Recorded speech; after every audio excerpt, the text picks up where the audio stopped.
Okay, I just got done watching episode 2 of season 1 of Blue Eye Samurai. Spoiler alert, few things. First, this show is bloody. My son warned me about it, but I don't think I was ready for it. And it opened with a really bloody scene. Second, I tried to remember as many names as possible in this episode. The first episode, I'm trying to get used to the show itself, but this episode, there were a lot of names that I caught, so I'm going to try to remember them as I'm talking about this review. Third, this show does a lot of flashbacks, so I'm actually going to start with a flashback because it'll make it easier for me to follow, or for you to follow everything else that I talk about. There was only one brief from the last episode, the first episode. It was like half flashbacks. This episode, there was one flashback. Master Eiji, I think his name is the guy who trained Mizu, who is Blue Eye Samurai, who is a woman. There's a flashback to a scene where Master Eiji is being asked to make a blade for a man who's trying to get revenge for his for a death in his family. So Master Eiji and Mizu go about making the sword, and Master Eiji is explaining how the purity, the person who makes the sword, the person you're making the sword for, and the metal has to be pure, for the sword to work out or whatever, for it to come out right. And as they're making it, the tip breaks off. So they bring it to the gentleman, and Master Eiji apologizes at first, and then Mizu apologizes to the gentleman. But then Master Eiji lets him know, he knows that the man is not pure, that he lied, basically. And it comes out that the man is this assassin, Blood-Soaked Chitaki or something like that. I can't remember exactly what his name is. I might be mixing it up with Mushroom. My fault if it is, if that's the case. But Blood-Soaked somebody or other. Anyway, and he's talking about all the people he's killed, and now he has one of Master Eiji's blades. And apparently it being broken is even a positive. So he goes off with the sword. Anyway, that's the extent of that flashback, and that comes back toward the end of this episode. So that was important to talk about. So this episode starts with the Four Fangs. They were hired by I forgot the man's name. They were hired, Haji Shindu, I believe his name is, little crime boss whose fingers Mizu chopped off, who had the blade. No, he worked for he worked for him? Anyway, the crime boss that Mizu is seeking out. When she went and sliced up the dojo to go after the brother of the person she's seeking. Come to find out, she's actually not seeking that person as a white man. That person's protecting that she wants to kill. Presumably her father. Or at least one of the four white men that she's going after. Anyway, this guy sent out the Four Fangs in the last episode. So this episode, you see the Four Fangs come to the restaurant where Ringo is the big guy who's following Mizu around. Ringo's father, who's cleaning up the blood from the last guy Mizu chopped up, or at least his fingers she chopped up. And the Four Fangs are looking for this guy. Ringo's father understands who the Four Fangs are. It's very conciliatory. It's like, hey, whatever you want, And there's a guy who's listening to them talking in the restaurant, and he tells them, hey, shut up, we're trying to eat. Now, I feel like anybody in that society would have known who the Four Fangs are, would have realized who they were talking to, would have at least seen their menacing presence in all their swords, and maybe not antagonize them. I was wrong. The Four Fangs sliced and diced this dude up like it's like some sushi. And little pieces of him were hanging on the ceiling and the floor, and yuck. Anyway, Ringo's dad tells him, as much as he knows, and then they go looking for him. So we see Mizu traveling in trying to get rid of Ringo. Ringo's still around. Ringo's still trying to be the apprentice to Mizu. Come to find out, Ringo just wants to be great at something. So anyway, Mizu threatens Ringo. It's like, if I see you again, I'm going to kill you and not think twice about you. So then the next scene, the very next scene, you see Mizu trying to get into the city again. And the last time Mizu went to the city, she bribed the person instead of showing papers. It was fine. Well, this time she sees the person ahead of her trying to bribe the person. And that person, they said they want him arrested and they wanted the person arrested and flogged. So Mizu's trying to leave. The person's like, hey, where are your papers? And of course, Ringo comes and has 2 sets of papers and gets Mizu into the city. So now Mizu has to kind of deal with him.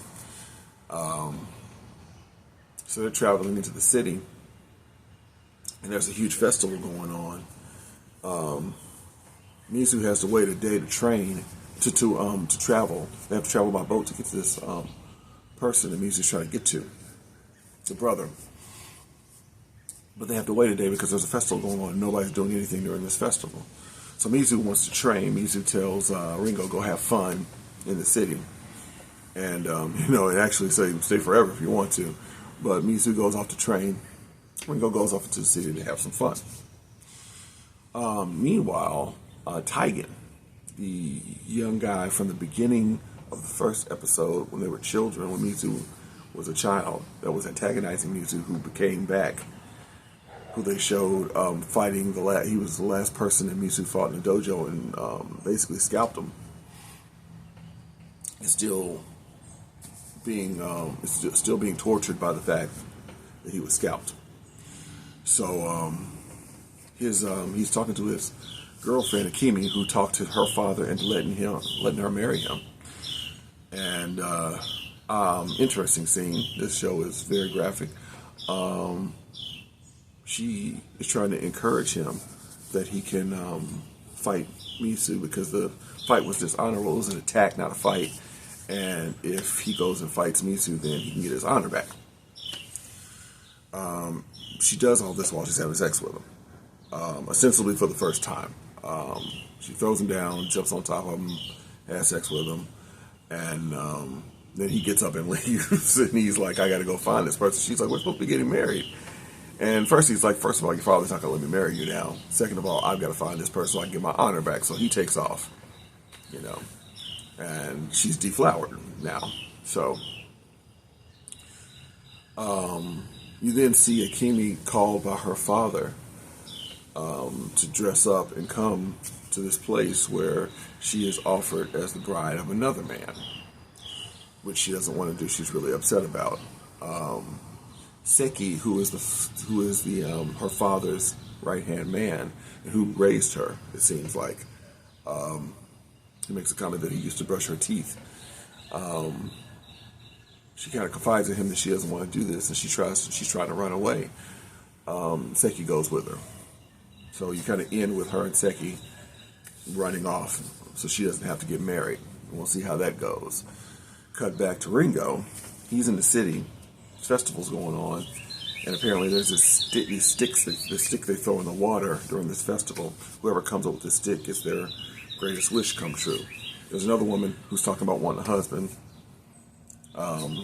Ringo obviously wants the stick, so when it's time for this ceremony, all the people strip down naked and start running into the water and running and jumping off a pier into the water.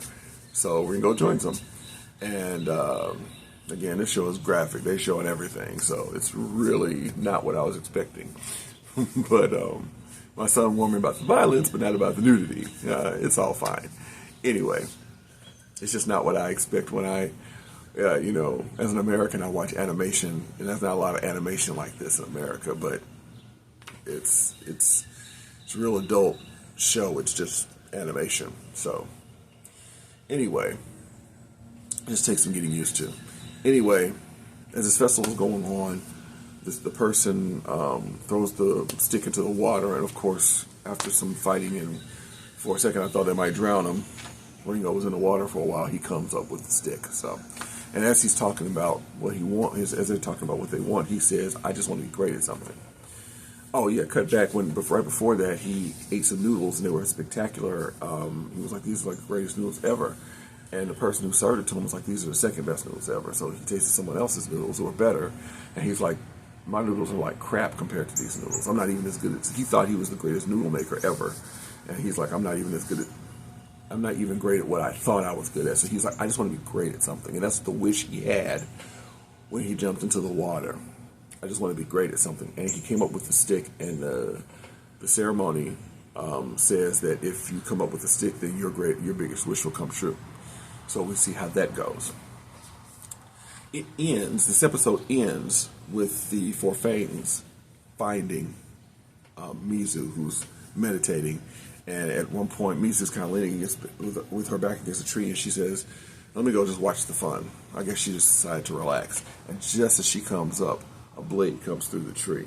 I mean, it's just serendipity because she didn't know it was there. She turns around, the Four Fangs are there. They get into this epic fight. They go down on these rocks where there's different levels and stuff, and she dispatches of 3 of them pretty easily. The last one is there. Turns out the last one is blood-soaked, whoever his name is, and they fight. And the same blade, that broken blade that Mizu helped make, he still has it. They fight, and Mizu gets sliced pretty bad, so she's down. And the blood-soaked guy runs toward her, and she takes her blade and throws it backwards to kill him. One of the coolest things I've ever seen. The show does have some cool scenes as far as fight scenes and sword play. Anyway, right after that, she's wounded. She just fought off these 4 fangs. I remember the name of the 4 fangs just so I wouldn't have to think about it again because they're all dead now. Arms chopped off half of them. It's crazy. So no more 4 fangs. But just as she is walking off wounded, Taigen finds her. He comes up. And he says, basically, I want my honor. She's like, come take it. And she takes a couple of steps and collapses. So Taigen stands over her, has his sword up like he's going to kill her, and then the screen goes blank. We all know he's not going to kill her. Not much of a show if Blue Eye Samurai dies. Anyway, really good episode. A lot of good setup.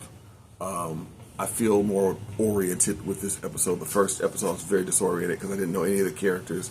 The names were very hard for me because it was a brand new show. But it was really interesting to see the development. I was curious how they were going to have Ringo and Mizu interact because Mizu's very cold. But I guess because Ringo helped her, now it's a different dynamic. And I guess at some point they're going to come back together. We'll see how that works. Ringo's hilarious, so you can't get rid of him. You need him for the comic relief. I don't know how many more flashbacks of Master Iju they're going to have. Master Agent, I think his name is. I'll get the names, I promise. And then, of course, we want to see what's going to happen with Akemi, who ran off with Seki. And the Taigen and Mizu angle, which kind of reminds me of a little bit of Askeladd and Thorfinn, where you're kind of waiting to see this duel of honor come take place. Of course, I'm flashing back to Vinland Saga, the only other show like this I've ever watched. Anyway, really good episode, and I'm looking forward to episode 3.